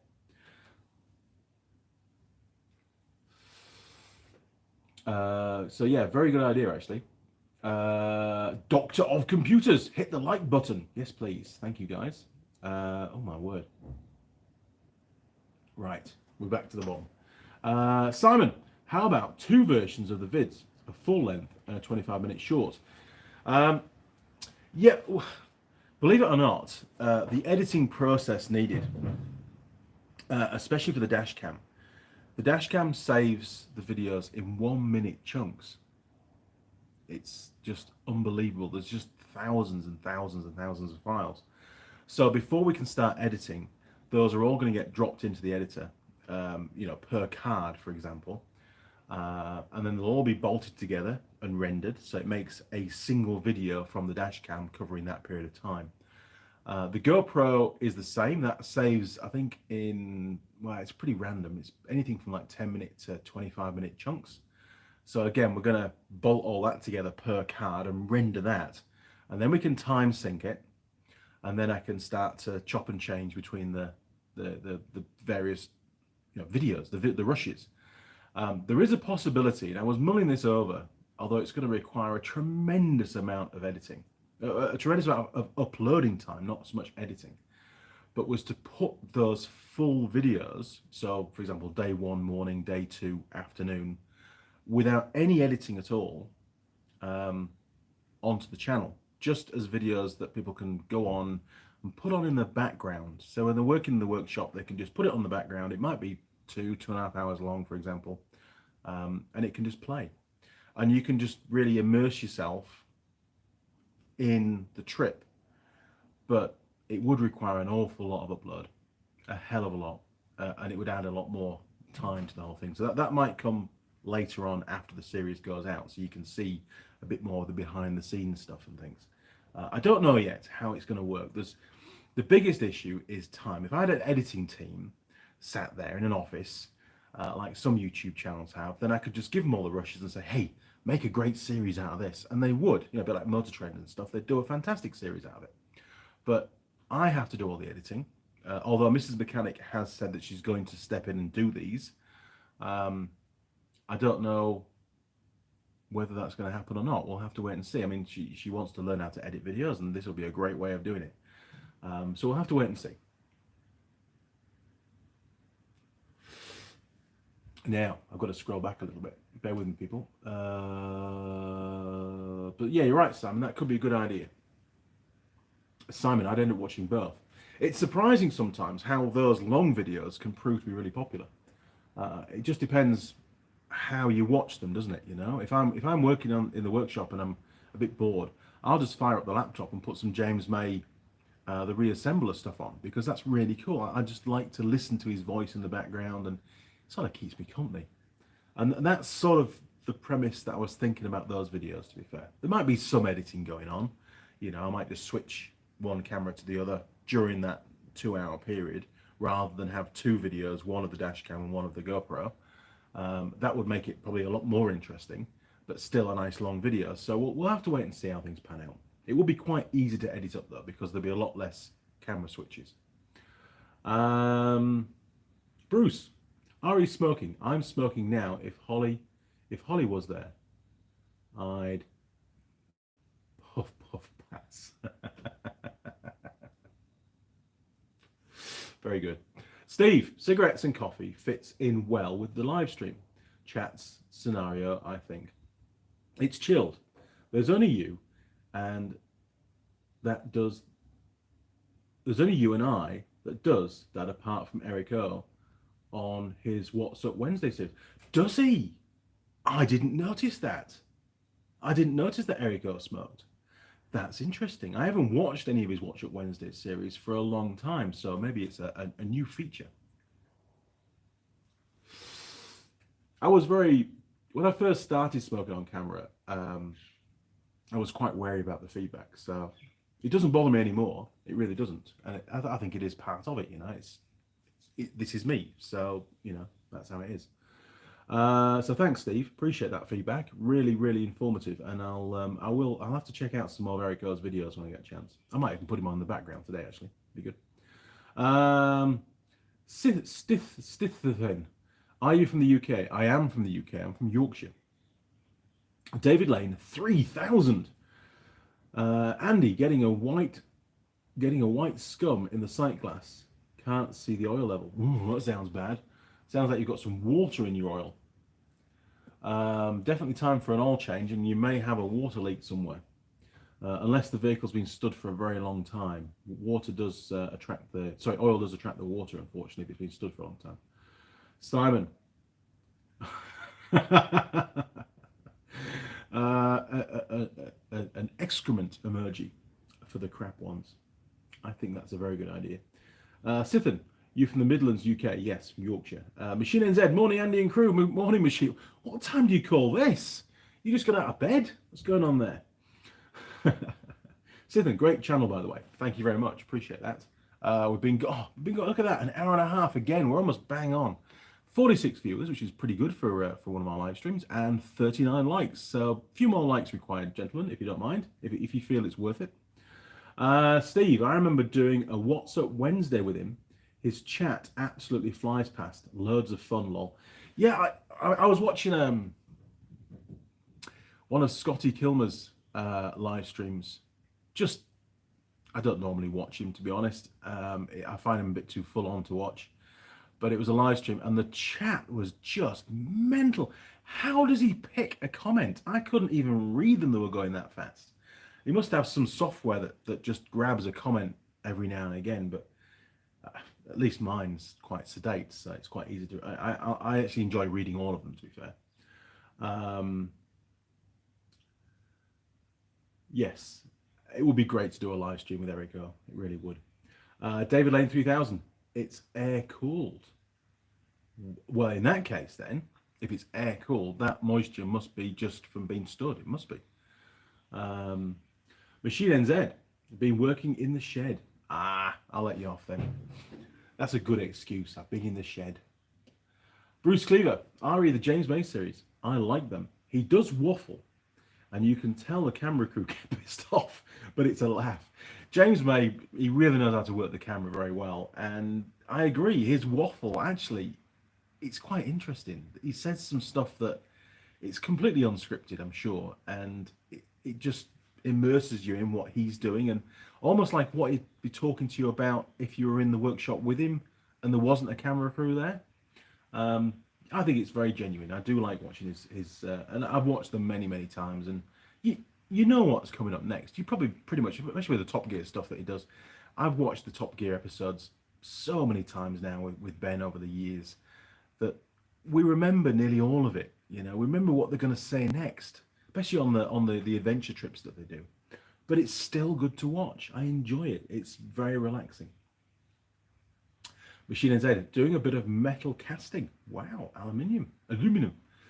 The only casting I've ever done was lead. We melted down some wheel weights, me and Ben, when he was a little lad, and we cast them into whatever we could find kicking around the workshop, flanges and bits and pieces. He enjoyed that. Bum, bum, bum, bum, bum.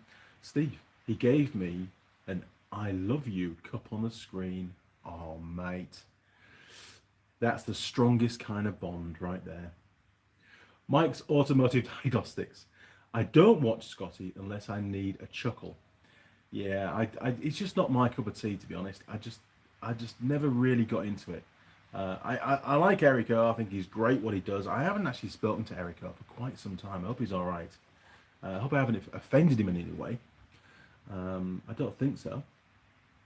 Probably by not watching his videos. Simon, Scotty Kilmer, that man who can change a clutch in 7 minutes. He's a legend, isn't he? If you go by what he says. David Lane 330. He actually sent me a message not too long ago. It might not have been him. It might have been somebody else using his name on the chat. I think it was through. It was a video comment, and he was asking me about setting up a TPS, which I thought was quite strange, since he knows probably a lot more than I do. But I answered his question for him, and he seemed very happy about it. If it was the real Scotty Kilmer. David Lane 3000, thank you, Andy. That's right, mate, no problem. Citizen, how do you keep your channel girls tip top? What oil do you use on them, lol? Oh, well, that's a secret, to be honest. But it requires an awful lot of application. There you go. UK Mechanic. You're going to get me into so much trouble with Mrs. Mechanic now. UK Mechanic. Looking forward to seeing Holly's video editions from her own workshop. Any idea when they might be arriving? Yeah, bit of a bone of contention there. I know Holly's not watching this live stream. She never does. She's always too busy doing other stuff. She had a lodger move in to where she's living with a lot of junk. And from what I'm told, the super clean, tidy, well fitted out workshop with excellent lighting is now full of junk. So she's not able to film. Now, I'm a bit annoyed about that, to be honest, because I spent a lot of time setting that workshop up for her. And she knows this, and she feels very guilty about it. And I'm not trying to rub salt in the wound. I'm sure it will happen when it happens. She's, again, going through another job change over the next few weeks, so that's going to delay even further. I hope she gets the workshop tidied up and a lot of that junk cleared out or put somewhere else so that she can start to film, because that was the plan. Fingers crossed. So sorry, UK Mechanic. I can't tell you when they're going to go out yet. Bit of a shame, really, to be honest. Mike's Automotive Diagnostics. Eric, Ivan, Scanadana. They are all great to watch. I have learned a lot from them, and so have I. They are legends on YouTube. They really are. They know a lot of stuff, and they present it in a really good manner. Steve, they'll. The USA YouTubers all be at a vision in Kansas this week. Oh, I can't go. Wow. I'm sure there'll be some videos from that. That'd be cool. I'll watch those. Steve, Holly's new youth uniform is superb. She likes it very much. I think it suits her extremely well. And she's found a new way of ensuring good ventilation on the for the shirt area. Yes, Holly's great. She does a great job, and I can't push her too hard because I don't want to push her away. So it's, what is it? Slowly catchy monkey kind of thing. And there's no rush. We'll get there. Simon, still not watching the last Holly vid. Been a bit busy. Been a busy week. Sunday hangover watching it then. Okay. Well, I have edited up another one. I'm not going to release it just yet. The last video's done really well, over 11,000 views. Very, very impressed by that. So I'm just going to hang in there, because what I have found is once you release a new video, the previous video gets a lot less views from then on. People, viewers, especially new viewers to the channel, tend to just watch your most recent video. That seems to be the trend. So I'm just going to hang off and slow down the release of that one. And then once that one's gone out, I've then got a few more videos to edit up, building up to the start of the DR200 trip. So hopefully that's going to give Mrs. Mechanic a little bit of time to to get to grips with maybe editing up the first episode, but that couldn't be for a few more months yet. It's a shame. I'd like to see it go out sooner rather than later, but as with all good things, you know, it will come along, and you know, we only get to that trip once, and I want to make sure that the editing of the series of each episode is as good as we can get it, to make it as interesting as possible and as entertaining as possible as well. You know, we don't want to just rush through it and put out a half-hearted effort, so to speak. Hang on.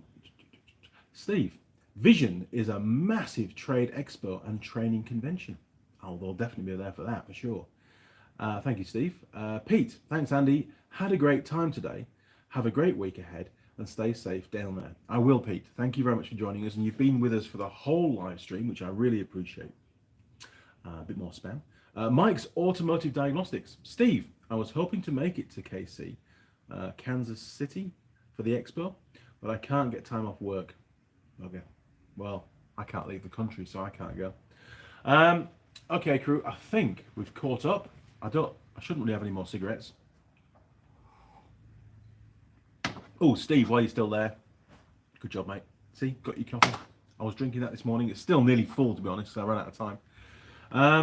We are 1 hour and 41 minutes in. I think really I need to sign off and get back onto the servicing of the ROV, to be fair. Simon, the vid I have with the most views is not the one I expected it to be. Funny how content goes. You can't predict it. It's really weird, Simon. Strithen, do you run any training programs? No, not really. Steve, many thumbs up. Cheers, Steve. Thank you for that. Mike's Automotive Diagnostics, smoke another one, Andy. Lol. Okay. One more. All right, and then we're going to sign off, because I'm doing this for you guys, nobody else. Okay, any messages? Nope, we're all good. Didn't miss any messages. Okay, so I've run out of content. I'm having one more cigarette. It's down to you in the comments to keep things going. David Lane 3000, just thought, would petrol go white? No, I don't think it would. I've had a few cases where float valves and stuff have been leaking, fill the crankcase with fuel, and when I've come to drain the oil, it's always just been really watery black oil, basically. If it's white, then it's water ingress. It's got to be.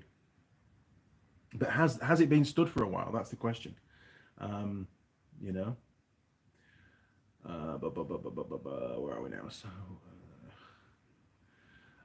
Steve, $2 cigarette. Yeah, $2 right there. $2. It's ridiculous. Simon, one for the team, lol. Have a good week, Andy and crew. Cheers, Simon. Thank you again, matey. And I've still got some of your baked beans left, by the way. And I think we've still got the packet of crisps you sent. I haven't even eaten those. I'm going to eat them on camera, so maybe, I don't know, at some point. I'll link it into a video at some point. I'm saving them for a special occasion. Mike's Automotive Diagnostics. I didn't know that Erico smokes. I didn't know either, to be honest. UK Mechanic. Reference Holly's workshop videos. All good things for those who wait. I'm sure they will be more than worth the wait. I'm sure that they will. She's got a really good setup there. She's got far better lighting than I have in here. She's got all the basic tools. She's got a workbench, vise. There's all sorts of stuff in there now. So I'm sure when she finally finds the time and the time is right, and you know, I don't want her to feel forced into doing it, because that will show in the videos, and you know, you need to be there because you want to be there, basically. And she's just got some stuff to sort out first, including a lot of junk in the workshop. One day. Mike's Automotive Diagnostics. Does Holly have a channel? No, Holly doesn't have a channel. She doesn't have the time to do all the editing and to run a channel. I think she'd do really well if she had a channel. She does know a lot of stuff, and her presentation skills have got a lot better since she's been doing the videos with me. So I think it may end up being an interim thing where she does decide at some point in the future to run her own channel. I don't know. I don't think she knows at this point in time. So At the moment, she is 110% Andy mechanic, and the videos that she puts together I'll be editing them up and they'll go up on my channel. That's the whole idea behind it. Because the logistics of getting her down to this workshop are extremely difficult and very sporadic. So it's a much better option for her to have her own workshop up there and to make her own videos. And we can do interaction between the two. You know, she can do a messenger call, a video call to me, and I can be in the video and talk her through certain things. Or I could have the same component down here, and I could be getting her to copy what I'm doing up there. You know, there's loads of opportunities, loads of things that we can do. Stephen, tell us about your worst customer. Any funny stories about customers? Geez, on the spot, worst customer. Worst customer. We all have bad customers, but it's all about how you deal with it. I don't think I can single one out, to be honest. There's not that many. I suppose one springs to mind. I had a trailer came in quite a few years ago now. It was down here. I did the repair here, so it was in the last 3 years. And it had a blown wheel bearing, and both the tyres were shot. They were perished, very badly perished, very old tyres on it. And I think one of the rims had a bad dent in it as well, and it failed the warrant for that. So there was 3 things that it failed the warrant on. So it couldn't be used on the road. So I brought it down on my trailer, piggybacked it down, and pulled the hub off to match up the wheel bearings. And this is all on video. There's a video about it, and they turned out to be a really, really weird size. Some kind of mixture between imperial and metric. It was just a mess. It really was. So I managed to get them priced up from Serco, which is a big national bearing supplier, and they were ridiculously expensive, like $400 expensive. It's just stupid money. So I thought, hang on a minute, this is just dumb. So I priced up a stub axle and bearing set, which comes with stub axles, hubs, bearings, the whole lot, which is pretty cheap. That was only a couple of $100, and it made the whole thing current. The bearings were readily available should they fail again in the future. She needed 1 new rim anyway, and the hubs were a different PCD, so we just ordered 2 new rims with tyres on, because that was the cheapest way to get them, and it solved the problem.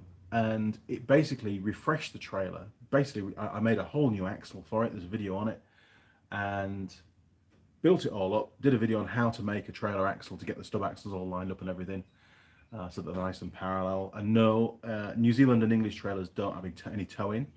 My for Williams trailers don't have any towing at all. The wheels run parallel. That's just the design of them, and I have no problems with that. I think that's the best way of doing it. There's no tyre scrub, and there's minimum drag when you're towing the trailer. So just to quash that one, because I got a lot of comments on that. You've not put any towing. I took it back to her, and the bill was nearly $1,000. And the trailer was worth saving. It was a good little trailer, and to buy even the cheapest replacement trailer new would have been a cheap, nasty Chinese one at like $2,000, maybe $1,500 at the very cheapest ones, but you wouldn't buy one of them. And she seemed really grumpy about the job. Yeah, sure, I made a bit of a profit on it, but that's what I'm here to do. But I didn't make a tremendous amount of money out of the whole job. And since then, she's never contacted me, which I thought was a bit strange, because I put a lot of effort into it. We repainted the chassis for her. The trailer went back looking $1,000. It looked really good. But no, she's never been in contact again. And I think she thought I'd fleeced her just by throwing all these parts at it. But in reality, it turned out to be the best option. By the time I couldn't find a replacement rim because it was so old, it was a really odd PCD on it. Tires would have been $150 each at least. But it probably would have cost more to have bought all the bits and sent it back in its original form than the work that I actually did. Plus, it was going to last for years, and it was a trailer she'd had for a very long time. And should it need a new wheel bearing in the future, it would be a lot cheaper than having to go down that $400 route again. And I just wasn't prepared to spend $400 on one bearing set. I thought it was just a joke. I thought the guy was having a joke. And I had it priced up at a couple of other places, and they all came back with a similar kind of price. So there you go. That was my most disappointing customer, I would say. I was really put back by that because I put a lot of effort into it. A lot of research, a lot of running around getting the parts and making it all work for her.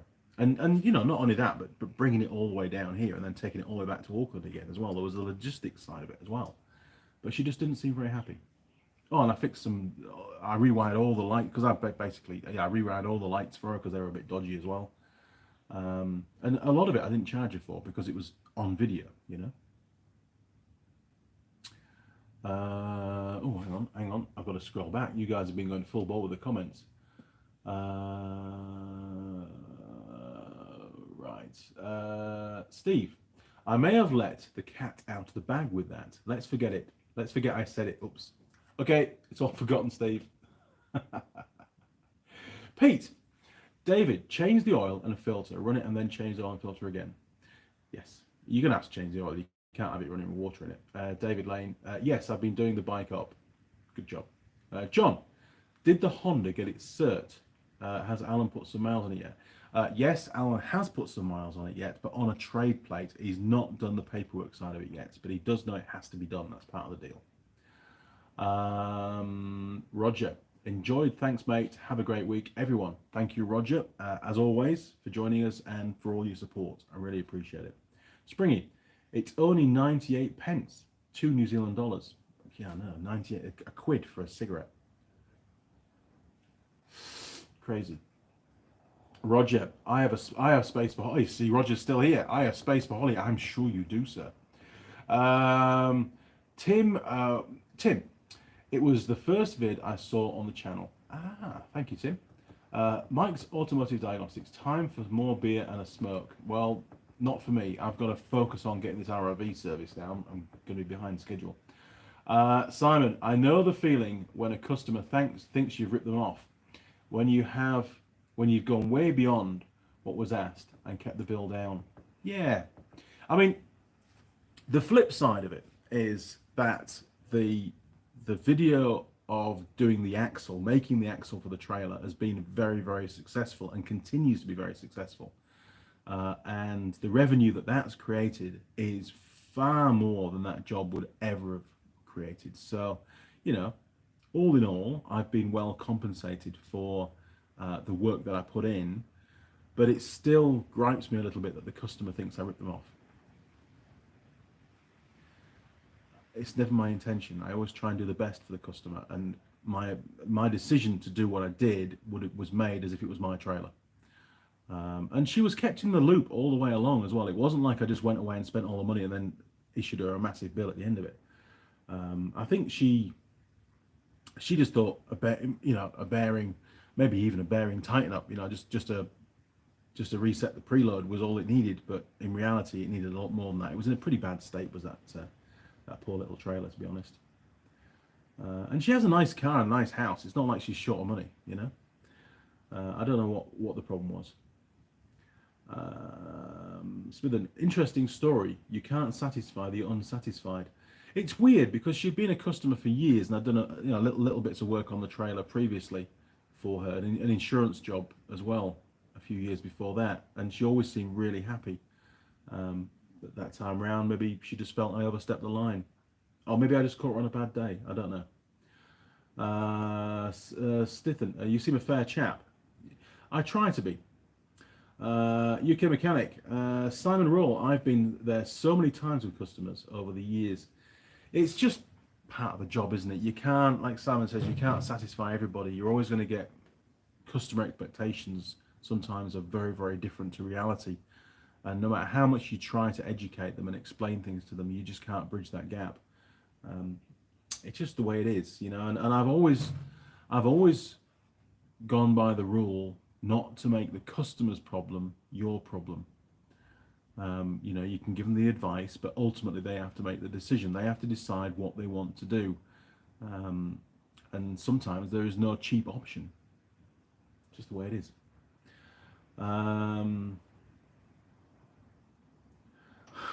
Mike's Automoto. There are Karens everywhere. Her name wasn't Karen, but we'll call her Karen. Stithen, it's a very tough trade. You get good and bad. Being a mechanic is a very difficult trade to be in. It really is, because you only ever give bad news. You know, you deliver bad news. Oh, it's going to need this, this, this, and this, and your bill's going to be 3 times what you thought it was going to be. Yeah, it's never easy, is it? They never bring you a vehicle that's immaculate, that doesn't need any work doing, so your bill's zero. It just doesn't happen, does it? You know, we're only here when things go wrong, and customers sometimes think, hey, you know, I'll let Andy fix it, and he'll do me a great job, and he won't charge me much. But you try to be competitive, but at the end of the day, you've also got to charge for your time. You know, I have limited time available. I do very few retail jobs now. I think the only real contract I have going at the moment, and I have for quite some time, is these ROVs.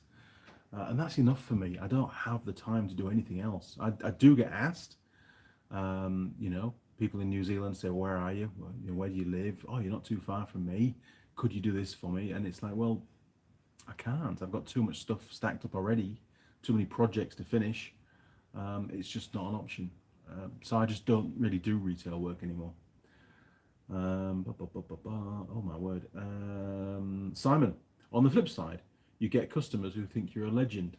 Yes, the ones that really are genuinely grateful for what you've done for them. And that's what makes it all worthwhile. Sea Dog. When did Susan's morph to Karen's?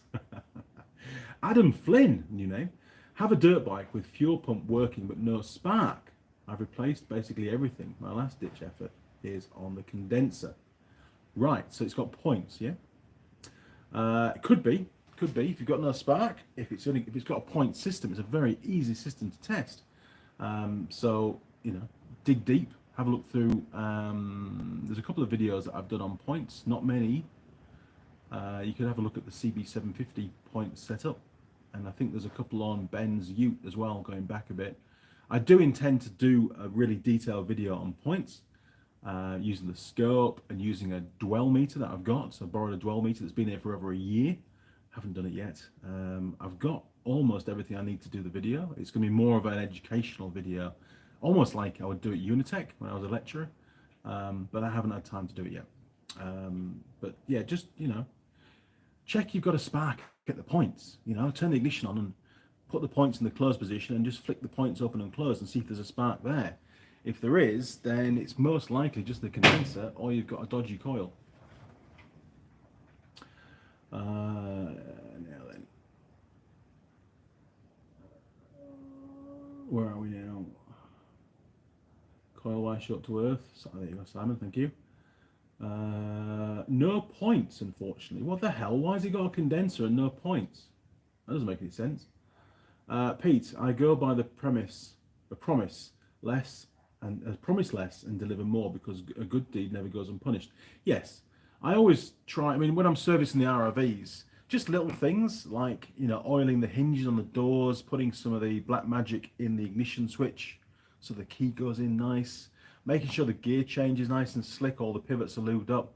Just the feel of the vehicle when the customer gets back in, you know, the handbrake's properly adjusted up, so it's click click and it works really well. Just that sort of tactile element of the vehicle being serviced, I think, counts for an awful lot. Just the little touches that don't take long to do, but they add a lot to the customer's experience of feeling the vehicle's been serviced. It's not just about an oil and filter change, because they can't tell that.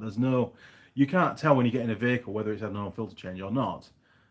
They may know it's had that done, but to actually, oh yeah, you know, this feels nice to drive again, makes all the difference. And they want that feeling to come back when they get it serviced again. Stefan, most important diagnostic on a car fuel trims, agree or disagree? They can tell you an awful lot. Steve can elaborate more on that. He does that kind of stuff. I don't really get too involved with the car things anymore. Simon, It's a Suzuki and had an aftermarket ignition switch. Maybe. Is it Suzuki? Bruce Cleaver, have you seen? Have I seen what? Have you seen what? Bruce Cleaver. Oh, I think he pressed enter before I finished. Okay, crew. 2 hours in. What the hell? Gotta go. I have to go. I've got to get on with this stuff. RMZ 250 2011. Okay, so it's it'll be CDI ignition then, is it? Sheldon.